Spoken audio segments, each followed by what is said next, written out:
dengan perilaku kemusyrikan, karena kemusyrikan itu dosa yang sangat besar, tidak akan diampuni oleh Allah Subhanahu wa taala kalau dia belum bertobat. Maka pendidikan yang pertama dilakukan oleh Luqman terhadap putranya apa? Tauhid. Wa isqala Luqman li ibnihi ya bunayya la tusyrik billah inna syirka la dzulmun 'adzim. Ketika Luqman berkata kepada anaknya, wahai anakku, jangan kau menyekutukan Allah Subhanahu wa taala, sesungguhnya menyekutukan Allah itu dosa yang teramat besar.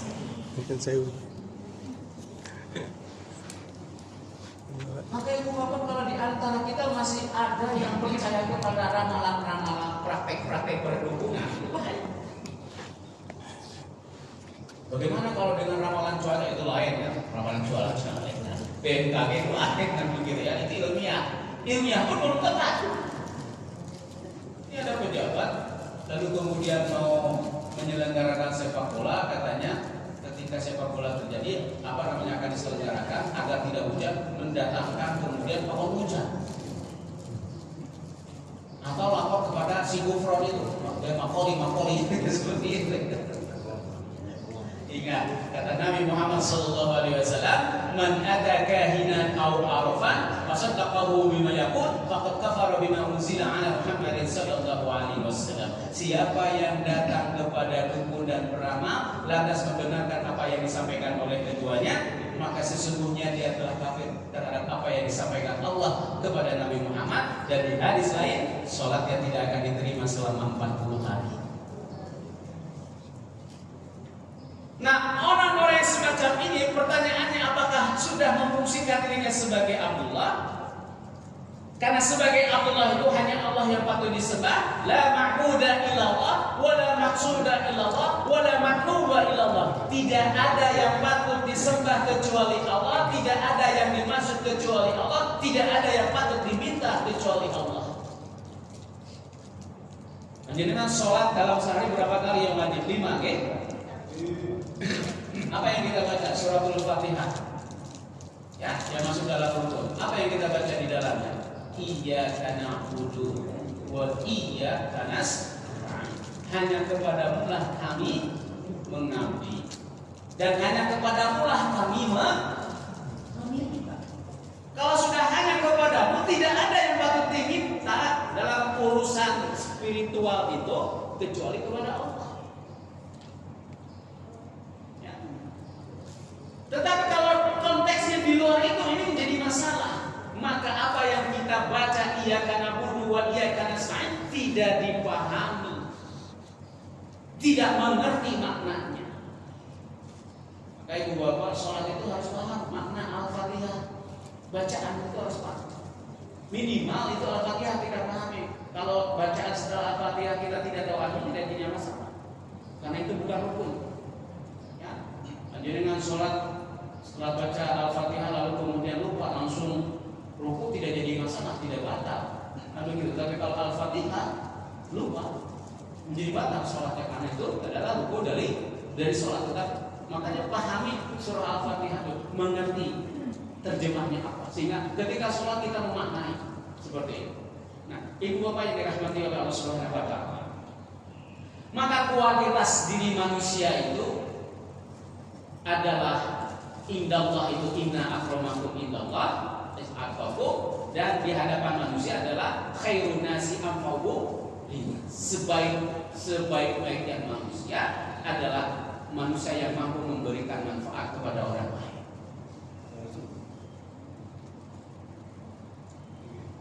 Ketakwaan seseorang, kemuliaan seseorang itu tidak dilihat dengan kekayaan. Kehebatan seseorang tidak dilihat dengan kedudukan. Kemuliaan seseorang tidak dilihat dengan gelar akademik. Gelar akademiknya profesor, doktor, PhD, MBI, MA, MHum, MA, MR, MA, ALM ya terakhir. Al-Makhluk. Bukan itu kemuliaan itu, Ibu. Bukan. Kalau ada misalnya dosen lalu kemudian dia jadi pembicara, tidak disebutkan profesornya, marah-marah. Saya ini profesor kan begitu.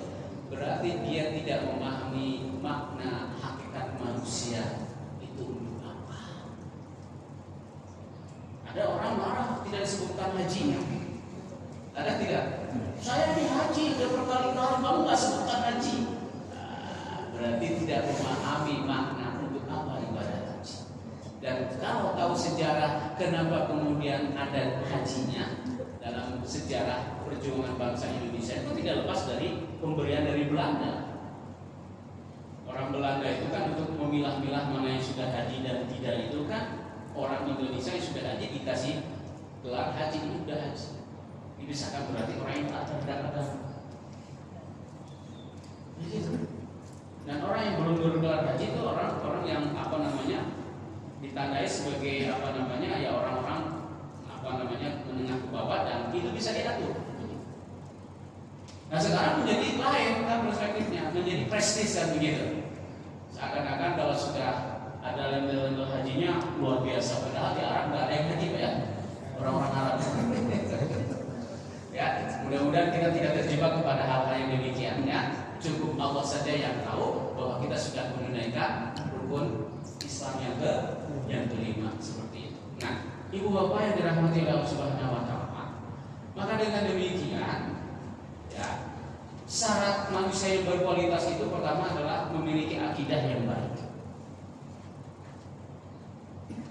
Bagaimana akidah yang baik itu ya? Dia memiliki keimanan kepada Allah Subhanahu wa taala. Iman yang diberitakan oleh Allah Subhanahu wa taala. Apapun yang dikatakan oleh Allah Subhanahu wa taala diikuti, itu akidah yang baik. Yang selanjutnya ibu bapak yang dirahmati oleh Allah Subhanahu wa taala, yaitu dia memiliki amal soleh. Di dalam surah Al-Baqarah ayat 112 dan 111-nya itu klaim dari orang Nasrani Yahudi. Mereka mengatakan bahwa hanya orang Yahudi dan Nasrani lah yang akan kelak kemudian masuk surga, yang akan mendapatkan kedamaian, yang akan mendapatkan keselamatan. Mereka orang-orang Yahudi dan Nasrani mengklaim demikian. Watilka, kata Allah itu yang dalam Al-Quran apa? Itulah anak-anak mereka. Tetapi kata Allah, bala man aslama wajhahu. Tidak demikian. Bahwa orang yang akan mendapatkan keselamatan di yaumul kiamah itu adalah mereka-mereka yang menyerahkan hidupnya totalitasnya kepada Allah secara totalitas.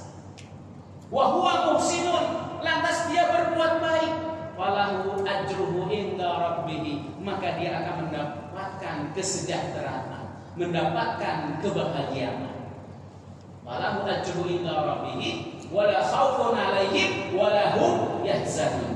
Dia tidak akan pernah merasakan ada ketakutan dan dia tidak akan pernah bersedih. Artinya ketakutan, tidak akan pernah merasakan ketakutan, di dalamnya dia akan mendapatkan ketenangan dalam hidup. Wala hum yahzanun, dia akan mendapatkan kedamaian.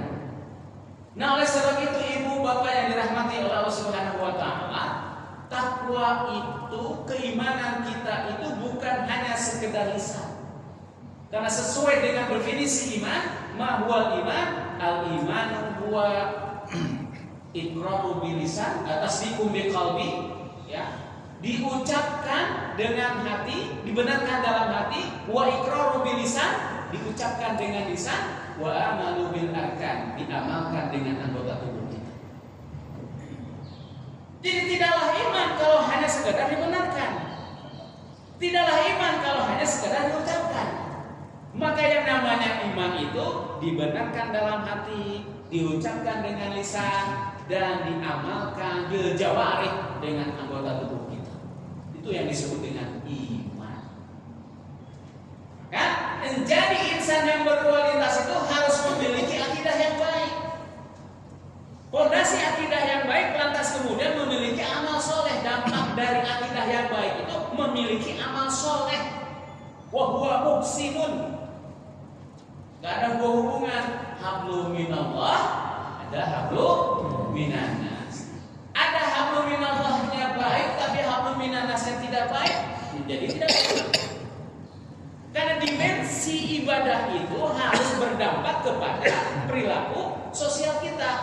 maka apa yang dikatakan oleh Glock dan Stark di dalam bukunya The Nature of Religious Commitment, ya, Glock itu mengatakan bahwa the nature of religious commitment, tanda orang memiliki komitmen beragama ada 5, kata Glock and Stark di dalam dia orang barat ahli sosiologi, bukunya The Nature of Religious Commitment ada 5. Yang pertama, memiliki namanya faith, keimanan, akidah yang baik.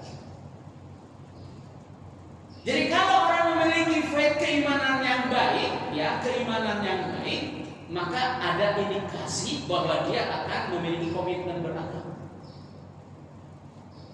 Faith saja tidak cukup kalau tidak ditunda dengan knowledge, pengetahuan. Maka jangan sampai kita beragama tanpa ilmu, hanya bermodalkan semangat. Ya, hanya bermodalkan semangat. Gitu. Wala taqfu ma laisa laka bihi. Jangan kau mengikuti segala sesuatu yang kau tidak tahu. Maka ulama mengatakan al-ilmu imamul amal wal amalu tabi'uhu. Ilmu itu imamnya amal. Ya, dan amalah itu kemudian yang akan mengikutinya.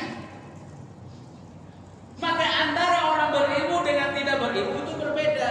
Allah katakan di dalam surah Az-Zumar, hal yastawil ladzina ya'lamun wal ladzina la ya'lamun. Apakah sama antara orang yang mengetahui dengan orang yang tidak mengetahui? Innama yatadzakkaru ulul albab. Sesungguhnya orang-orang yang senantiasa mengingat Allah itu adalah orang-orang yang menggunakan akalnya.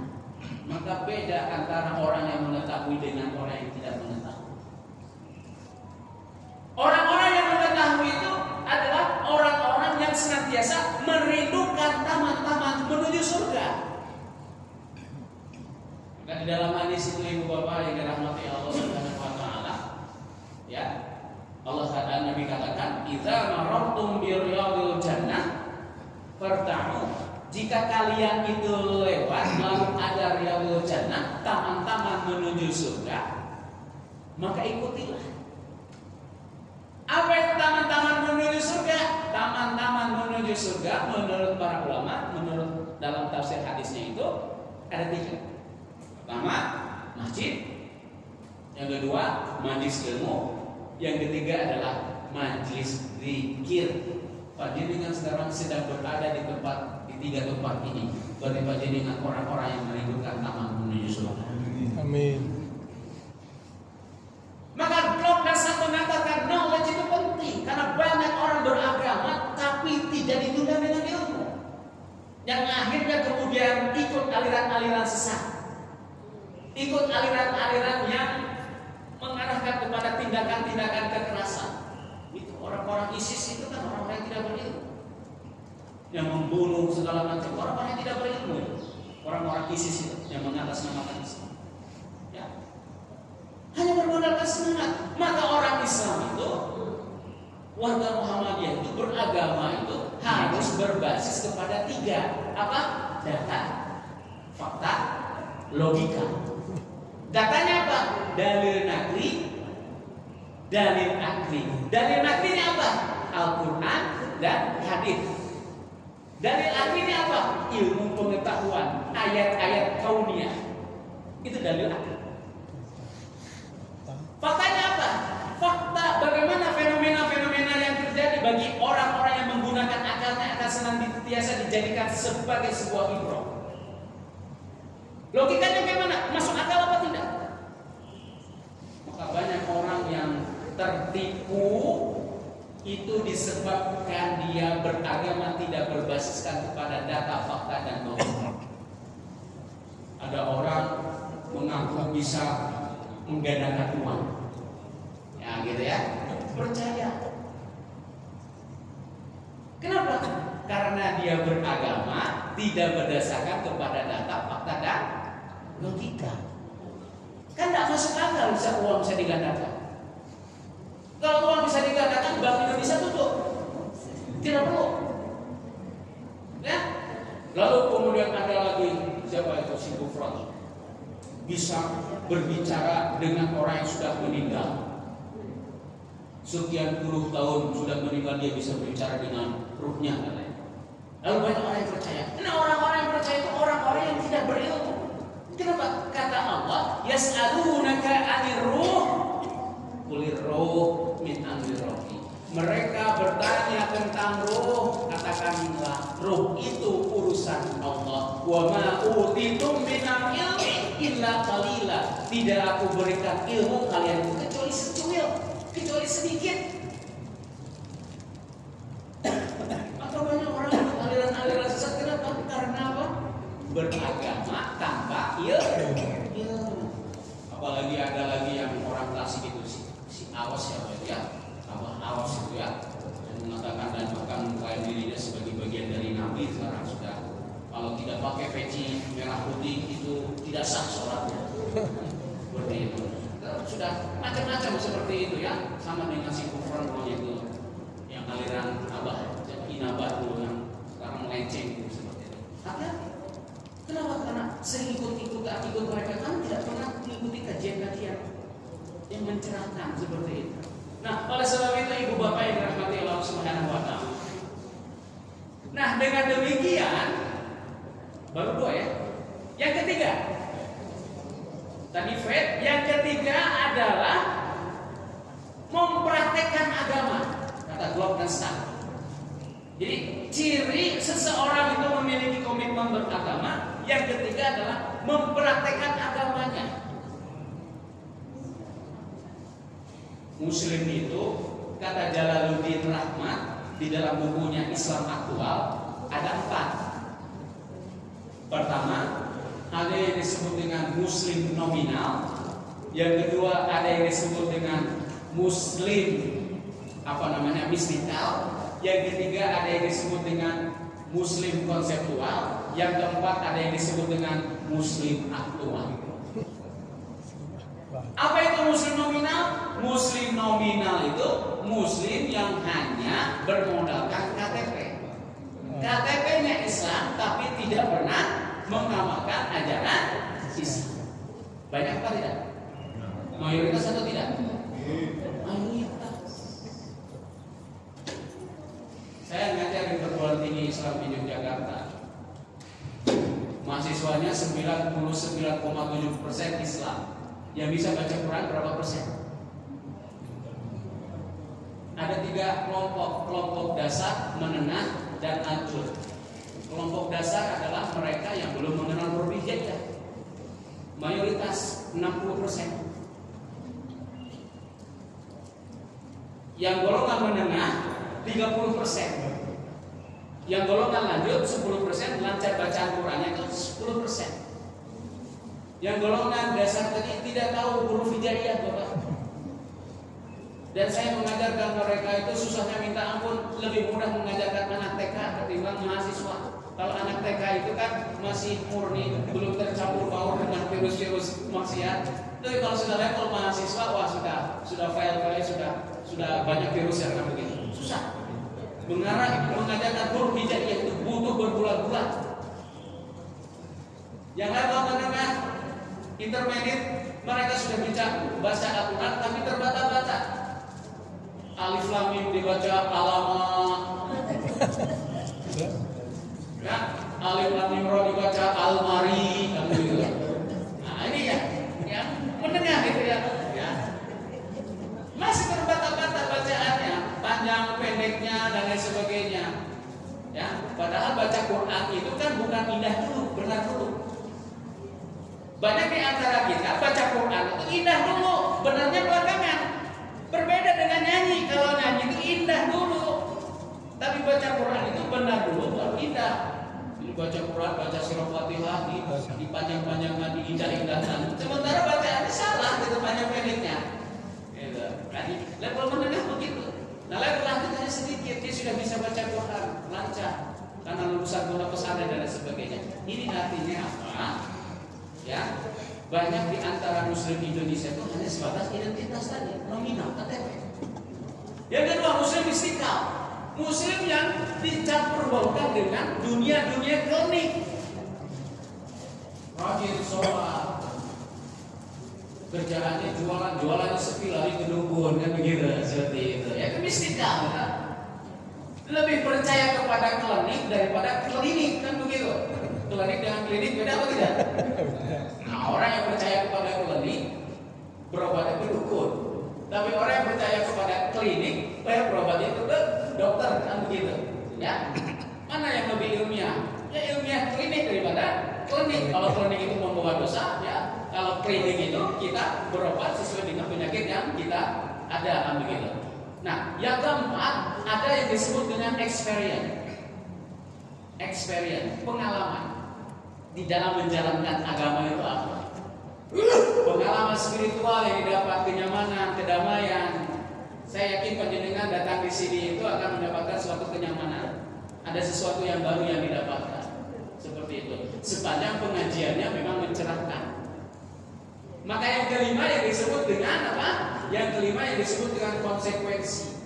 Nah, konsekuensinya itu tentu bahwa apa yang kita lakukan, apa yang kita yakini, keimanan kita mempraktikkan ajaran agama harus berdampak kepada konsekuensi. Ini yang disebut dengan ihsan.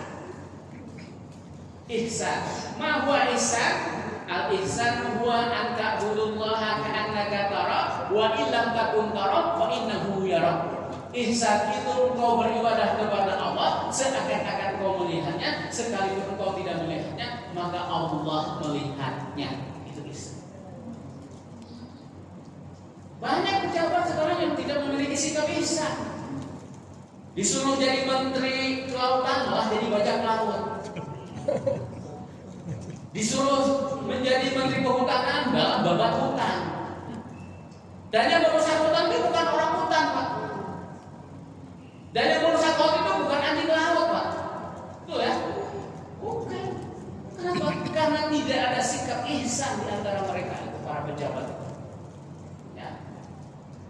Malah kemudian cari pembenaran. Nah, begitu banjir padang terjadi, ada seorang menteri bawa beras 1 karung. Ini syuting, siap, klik syuting untuk itu. Ya. Begitu 1 bulan kemudian makan restoran, pakai udut jodoh dan sebagainya. Tidak ada sikap ihsan. Apa ciri-ciri ihsan itu? Ciri-ciri ihsan itu yang pertama apa? Mu'ahadah. Sampai jam berapa panas ini? Hah? Oh, baru kebukaan ini baru selesai. Saya belum sampai kepada apa alamnya ini ya. Ini mau menceritakan posisi manusia ini ya. Ya. 5 menit lagi. Oke, baik. Saya sampaikan dulu ya ciri-ciri ihsan ya. Ciri-ciri ihsan itu pertama muahadah. Apa itu muahadah? Muahadah itu adalah kita mengingat janji-janji yang sudah kita lakukan dengan Allah. Di dalam surah Al-A'raf ayat 172. Wa id akhadha rabbuka min bani adama min zuhurihim dzurriyyatahum wa ashhaduhum ala anfusihim alastu bi rabbikum qalu bala. Ketika kita berada di alam rahim itu pernah ditanya Allah Subhanahu wa taala dengan sebuah pertanyaan, alastu bi rabbikum, bukankah aku ini Tuhanmu?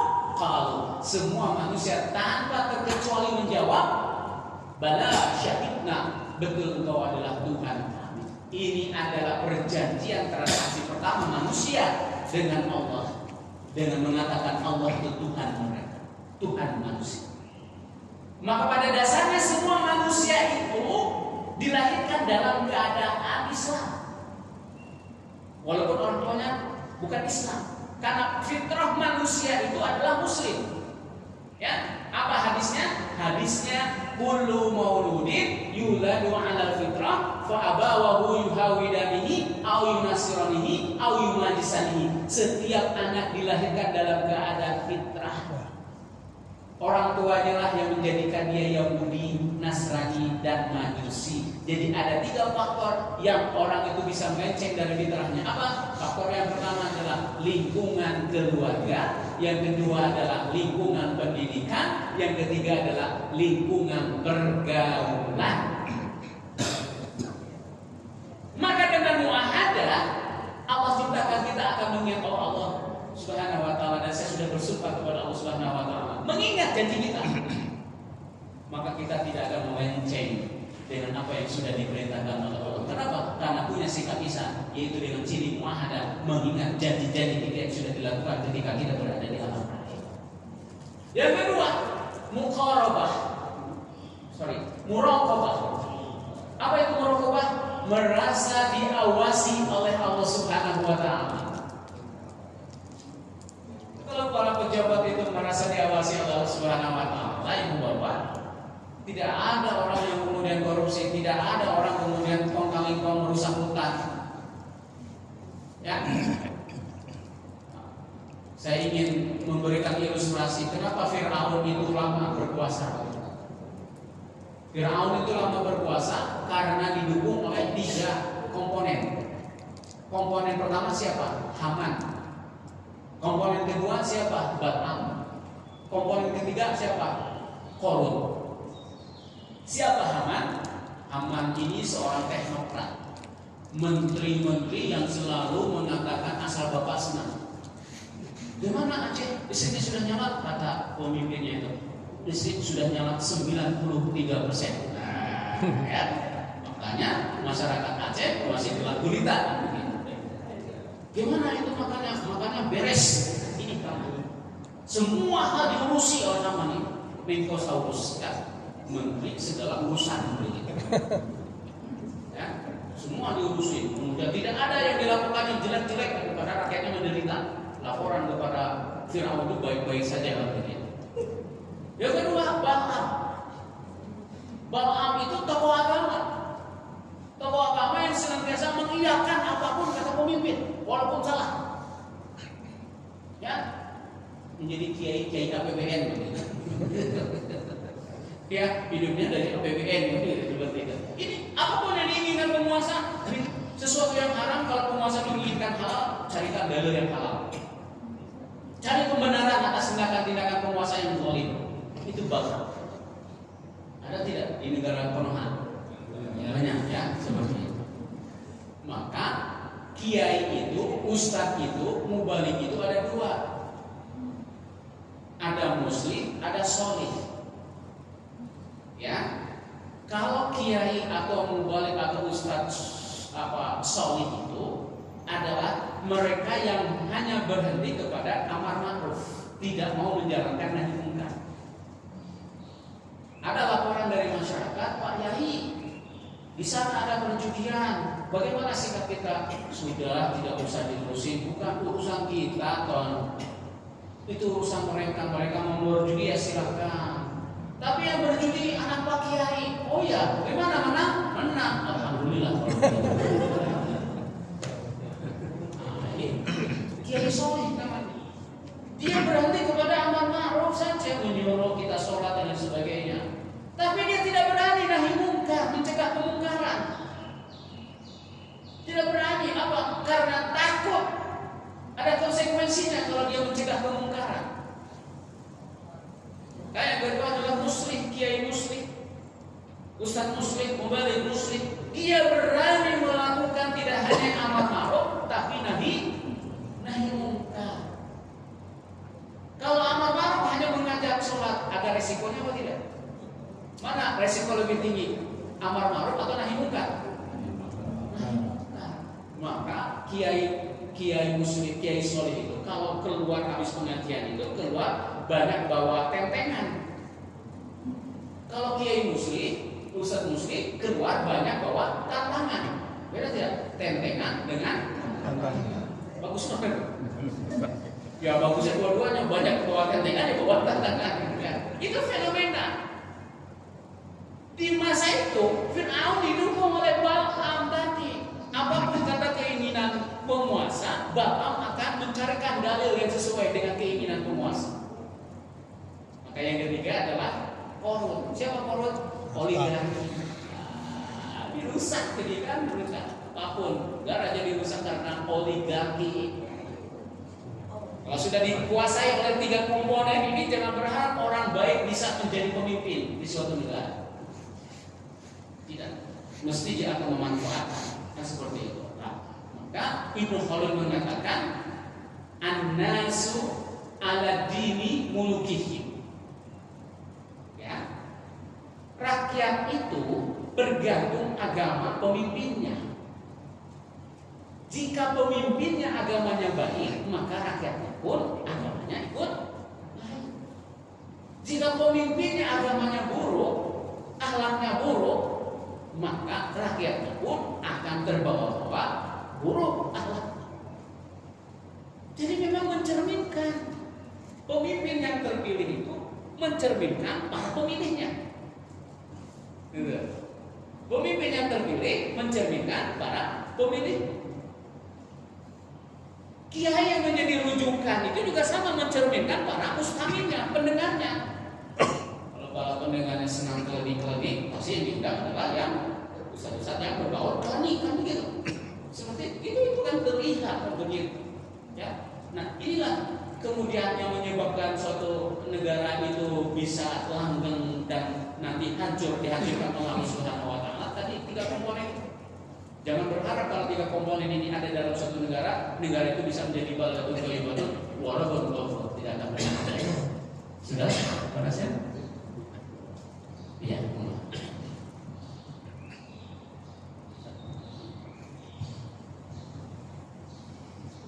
Dengan tadi berbahasa yang dikatakan Allah SWT yang disampaikan materi yang berkisar mengenai masalah lingkungan, saya mendengar tadi hanya lingkungan alam, ternyata lingkungan formal, informal dan non formal, keluarga, masyarakat dan sebagainya. Sangat menarik sekali apa yang disampaikan Pak Ustaz Ahang ini, karena ciri-ciri yang menurut saya menarik tidak hanya tekstual saja, tapi beliau juga menjalankan secara kontekstual. Fenomena yang terjadi dalam masyarakat kita saat ini memang seperti itu menarik sekali. Jadi saya tidak kira kalau tadi masalah lingkungan akhirnya merambah kepada masalah yang sekarang terjadi ya. Jadi ada suatu ironis barangkali ya Pak Ustaz. Jadi kalau itu Allah sedang membencanai 3 wilayah provinsi tadi, di sana kan justru tempatnya para ulama kaum muslim yang luar biasa, Aceh dan Sumatera Barat. Di sana ada tuan rumah bojol, di sana agam itu seperti apa? Keluarga panis dan semuanya tahu agama semua.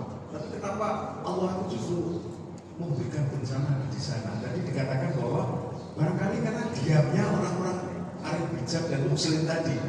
Itu ya barangkali. Nah, ini menjadi catatan yang menarik sekali buat kita. Kita bayangkan saja, ya kita bersyukur sekali kalau Semarang itu tidak sampai terjadi semacam itu. Karena fenomena yang terakhir tadi disinggung oleh beliau. Catatan penting ada satu kalimat yang berusaha. Rakyat itu tergantung pada akhlak dan agama pemimpinnya. Saya jadi teringat itu bisa. Nah itu siapa tahu nanti Allah memendam sesuatu ya Bang Semarang ini jangan-jangan oleh Allah ada utang dendam ini barangkali. Itu saja, jadi kita nggak perlu macam-macam ibaratnya. Kita sangat tertarik sekali dengan hal semacam itu. Yang penting secara tekstual beliau sudah menjelaskan. Kontekstual ada contoh yang sangat real. Dikatakan untuk menguji sebuah kebenaran di sana ada data, fakta dan logika. Kita jalan dengan silakan Bapak Ibu sekarang bila ada yang tertarik untuk menanyakan, memberikan penjelasan, komentar, monggo silakan.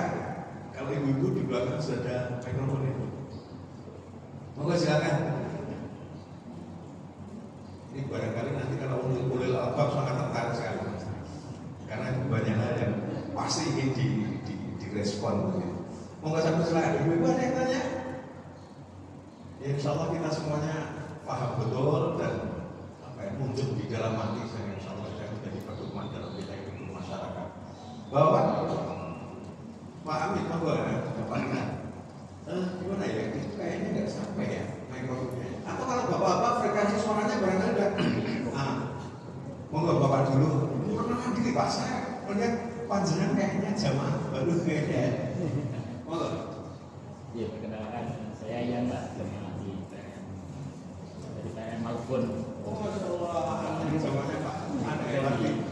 Ada di Nurul kemarin. Mungkin hubungannya sama ini ada istilah istidroj nih. Istidroj itu korelasinya apa nih ketika di suatu tempat itu malah Allah masih istidroj itu dengan korelasinya dengan musibah yang ada di Sumatera itu. Kenapa Allah malah boleh mungkin disampaikan Pak Nasir tadi ya, memberikan ujian yang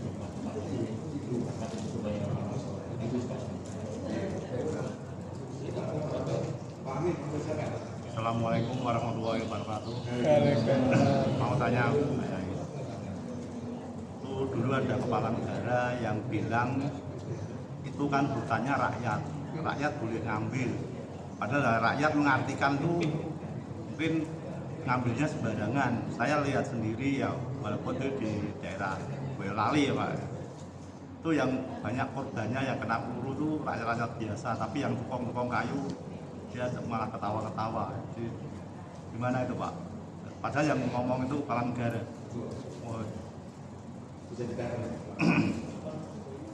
Pokoknya intinya rakyat itu tidak bisa menerima tindakan atau tadi bisa dibela itu ada kelompok yang menyediakan. Tapi justru yang merasa menikmati yang penikmat aja kan justru Para tukang kayu itu yang belandong-belandong. belandongnya itu yang banyak kena peluru.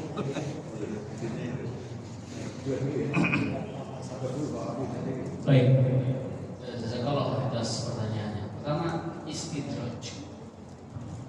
Istidraj itu apa? Istidraj itu adalah kenikmatan yang diberikan Allah kepada orang-orang lain supaya dia lalai dengan apa yang sudah Allah berikan. Itu istidraj. Istilahnya dalam bahasa Jawa apa? Dilulu. Kalau bahasa Sunda disungkun bacanya, nyungkun kalau bahasa Sunda. Allah ingin mencoba, sama dengan Korun itu kan istidraj itu. Korun ketika dalam keadaan miskin, dia minta kepada Allah, Allah berikan kekayaan, Allah berikan keinginannya. Tetapi apa yang terjadi? Justru Allah berikan kekayaan, dia semakin jauh dari Allah Subhanahu Wa Taala. Itu namanya istidraj. Jadi ibu bapak, jangan heran kemudian ini kok orang ini tidak pernah sholat, kerjaannya judi, kerjaannya zina, kerjaannya seperti itu, tapi kok hidupnya nyaman-nyaman saja, enak-enak saja, tidak pernah sakit. Ingat, itu yang namanya istidraj. Orang soleh itu banyak cobaan, kan begitu. Jadi apa namanya di dalam hadis itu Nabi mengatakan, idza ahaba abdan ibtalahu. Jika Allah menyukai seorang hamba, Allah akan memberikan cobaan. Nah begitu. Cobaan-cobaan yang paling berat itu yang pertama apa? Nabi. Yang kedua sholihin. Ya. Kemudian siapa? Orang-orang yang semisal seperti itu, orang yang banyak cobaannya, yang mengikuti keteladanan Nabi, mengikuti keteladanan orang-orang soleh. Seperti itu. Maka panjenengan jika ada lihat teman tidak pernah sholat, tidak pernah puasa, hidupnya zina terus, judi dan lain sebagainya, nyamar terus, itu yang namanya istidraj. Secara lahir bahagia ibu bapak orang-orang yang demikian, tetapi secara batin belum tentu bahagia. Itu namanya hisab. Jelas hisabnya.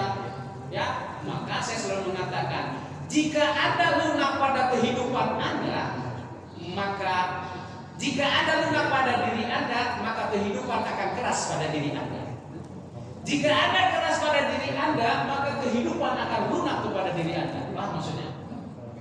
Jika Anda lunak pada diri Anda, maka kehidupan akan keras pada diri Anda. Jika Anda keras pada diri Anda, maka kehidupan akan keras pada diri kita. Orang-orang kafir, orang-orang yang jauh dari Allah, hidupnya nyaman-nyaman saja, lunak-lunak saja, ya, tidak ada cobaan, seakan-akan tidak ada cobaan. Mereka boleh bertindak apapun, mereka boleh hedonis, mereka bisa berpoya-poya, mereka lunak pada diri mereka. Tapi kehidupan kelak kemudian akan keras di yaumul qiyamah. Kita keras pada diri kita sekarang. Kenapa? Karena kita mengikuti perintah Allah, mengikuti apa yang diperintahkan dan menghindari apa yang dilarang. Keras kita. Berusaha beristiqomah untuk menjadi orang baik itu kan tidak mudah, betul tidak? Ulama mengatakan al-istiqamatu la yutiquha illa akabir. Istiqomah itu berat kecuali bagi mereka-mereka yang memiliki jiwa besar. Berkeras-keras kita. Tapi kelak kemudian di kehidupan akan lunak pada diri kita. Orang yang durhaka, orang kafir itu kan dalam hidup dunia itu kan tugasnya tidak. Pertama apa? Mereka itu orang kafir itu pertama mereka itu senantiasa mendustakan terhadap ayat-ayat Allah. Wa yabghunaha iwaja, membelokkan wa yasuduna an sabilillah wa yabghunaha iwaja, menghalangi orang-orang dari jalan Allah dan membelokkan jalan. Ya. Kerjaannya cari pembenaran, bukan cari kebenaran. Beda tidak? Cari kebenaran dengan cari pembenaran. Beda tidak? Orang yang cari pembenaran tidak akan abadi, tapi orang yang cari kebenaran bersifat abadi. Ya? Seperti itu Allah katakan al-haqqu min rabbik fala takunanna minal mumtarin. Kebenaran itu dari Allah, maka janganlah kalian menjadi orang yang ragu. Maka orang yang cari pembenaran itu tidak akan abadi. Bagaimana cari pembenaran tidak akan abadi? Begitu kemudian terjadi bencana, bawa beras 1 karung 5 kilo kemudian disuntik, lalu kemudian ada badan intelijen netizen kemudian mempostingnya dan sebagainya, tiba-tiba kemudian jatuh itu marwahnya. Tidak akan abadi, Pak. Yang cari pembenaran itu, apalagi kemudian dengan cara pencitraan itu kan cari pembenaran, menari-nari di atas penderitaan orang lain, tidak akan abadi. Nah, sebab itu tadi istidrak sebagai istidrak, kalau kita lihat tetangga kita atau keluarga kita yang sesungguhnya jauh dari Allah, tidak pernah melakukan ibadah, tapi hidupnya nyaman-nyaman saja, itu yang disebut dengan istidraj. Mereka hidup di dunia lunak, tapi kelak kemudian di akhirat akan keras. Paham ya? Yang pertama. Yang kedua, terkait dengan masyarakat rakyat tidak bisa menikmati. Ya kita memang dibodohi. Coba 17 Agustus kita disuguhi oleh perlombaan tarik tambang, yang menikmati tambang mereka. Betul? Ya. Dan gara-gara tambang kemudian pecah ormas kan begitu. Ya. Yang sebetulnya itu receh gitu kan, hanya dikasih yang sifatnya tidak besar. Yang menikmati paling besar itu kelompok-kelompok oligarki itu. Hanya BBM di Indonesia itu BBM paling mahal katanya. Ya, dibandingkan dengan Malaysia, ya, BBM-nya masih lebih murah Malaysia dan kualitasnya jauh lebih baik Malaysia daripada di Indonesia. Dan semua kan diakali kita ya. Apalagi dengan yang namanya Menteri Bahlil atau Bahlul ya, seperti itu. Karena kali dan sebagainya seperti itu. Ya, oktan berapa dan sebagainya seperti itu. Nah, oleh sebab itu, Bapak Ibu yang dirahmati Allah Subhanahu wa taala, mari kita cerdaskan masyarakat, cerdaskan rakyat kita. Jangan kemudian memilih pemimpin itu karena faktor pencitraan. Ya, pencitraan itu kita ini terjebak oleh pencitraan. Tidak ada sejarahnya pemimpin hebat itu dilahirkan dari gorong-gorong, tidak ada, Pak. Ya, kita lihat pemimpin Iran misalnya, Ruhollah Ayatullah Khomeini itu perjuangannya luar biasa. Nelson Mandela itu orang yang sangat luar biasa. Kita lihat yang sifatnya duniawi. Jangan dibandingkan dengan Nabi, tidak ada apa-apanya dengan Nabi Muhammad. Dengan Khulafaur Rasyidin tidak ada apa-apanya. Kita lihat yang real saja di masyarakat, di negara kita, ya di dunia ini ada Nelson Mandela misalnya. Ya, orang-orang hebat. Tetapi di Indonesia kan berkacanya kepada orang-orang yang tidak baik. Berkacanya kepada siapa? Ferdinand Marcos kan begitu. Negara yang paling korup, belajarnya dari sana kan begitu. Bukan dari negara-negara yang berhasil kan begitu. Bukan belajar dari Norwegia gitu ya. Rakyatnya bahagia. Negara yang paling bahagia konon katanya adalah negara Norwegia. Tetapi mereka bahagia yang hampa. Karena ada negara-negara Swiss itu pendapatannya paling banyak, paling sejahtera, tetapi angka bunuh diri paling tinggi di sana. GDP negara Swiss itu di atas rata-rata negara Eropa. Apa GDP itu? Gross produk domestik paling tinggi. Tapi apa yang terjadi? Angka bunuh diri masyarakatnya paling tinggi di antara negara-negara Eropa. Saking bingungnya pemerintah, akhirnya pemerintah Swiss itu membuat aturan. Aturan bagaimana? Aturan tentang terkait dengan bunuh diri yang baik. Fasilitasi, Pak. Ya, bunuh diri yang baik jangan sembarangan ya. Karena bunuh dirinya masyarakat di Swiss itu bunuh diri loncat dari lantai berapa, dari jembatan ke sungai dan sebagainya seperti itu. Sehingga difasilitasi oleh pemerintah. sulit. Nah, artinya apa? Ternyata yang namanya kesejahteraan itu bukanlah alat untuk bisa membahagiakan seseorang kalau ternyata hampa di dalam hatinya. Maka Islam itu kan mengajarkan seperti yang digagas oleh Ki Hajar Dewantoro dalam pendidikan. Yang diasah oleh kita ini bukanlah kemudian hanya mengolah pikir, bukan hanya mengolah raga, tapi yang diolah oleh kita itu ya pikiran, ya raga, ya hati, ya rasa. Itu yang harus diolah. Gitu ya. Kan sama dengan Ari Ginanjar misalnya. Ari Ginanjar itu melahirkan namanya ISQ tadi. Kecerdasan intelektual, kecerdasan emosional, kecerdasan spiritual, dan ada satu lagi yang disebut dengan adversity quotient, kecerdasan bagaimana seseorang itu bisa bertahan dalam hidupnya. Jadi 4 kecerdasan. Begitu Bapak? Sebagai jawaban. Ada yang lain? Kalau ada. Assalamualaikum warahmatullahi wabarakatuh. Saya tidak bertanya, hanya apa itu usul saja ini karena di Pedulungan ini itu satu cabang itu ada 6 tempat kajian. 6 tempat kajian, Pedulungan Lor, Pedulungan Tengah sini, kemudian Komaria, Kalicari, kemudian Lukman Hakim dan Mukti Harjo. Jadi kalau mencari Ustadz seperti Ustadz Aan ini memang sulit, padahal Ustadz Aan itu termasuk apa itu senang jamaah tempat Kalicari ini belum rawat ke sana. Terutama ibu-ibunya itu. Kemarin usul, Pak ini pokoknya boleh ke Ustadz Aan. Oh ya, tak telepon. Yang telepon itu saya ada. Nah kemudian pada waktu itu saya kebingungan. Saya menemui Pak Ustadz Robbana Suparman juga. Nah kalau minta saya itu paling gak itu 2 hari, 2 kali gitu, 2 kali lah. Pada saat itu kemungkinan ya bulan Maret itu ada yang kosong ya, akan kelima. Nah untuk Kalicari itu hanya 1 tahun kira-kira 4 kali.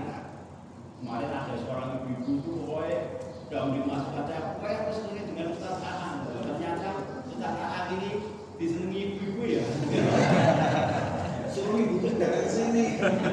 Udah karena udah ketemu di Pedulungan Lor, gitu kan Kalicari Pedulungan. Nah ini insya Allah nanti bulan Maret itu Pak Profesor Suparman Jebur, Mei-nya ya, dan nanti setelah itu diuntung ini diuntung sekali Ustadz Aan Nabi nanti lalu ke Kalicari Pak. Gerakan sudah dari Pak. Bulan apa? Nah kira-kira nanti bulan yang akan kelima bulan apa ya? Juli ya, Juli mendatang. Karena PRM Kalicari Marbol itu 2 PRM satu hanya 1 tahun itu 4 kali lah. Bagian 4 kali itu hanya usul aja untuk pakai apa itu usulan dari Kalicari dan Marbol. Atau lu ini bukan tanya ini. PRM sebelumnya belum ada 1 tahun, 2 kali. Baik, ini sudah tidak ada lagi olahnya kan? Pak sih, saya mana? Pak, Pak, sudah ada. Baik, kalau tidak ada ya izinkan saya untuk saya kira masuk kepada Allah SWT bahwa kesempatan pagi ini kita banyak sekali menerima ilmu dari beliau. Tadi saya katakan dari tekstual dan juga kontekstual, insya Allah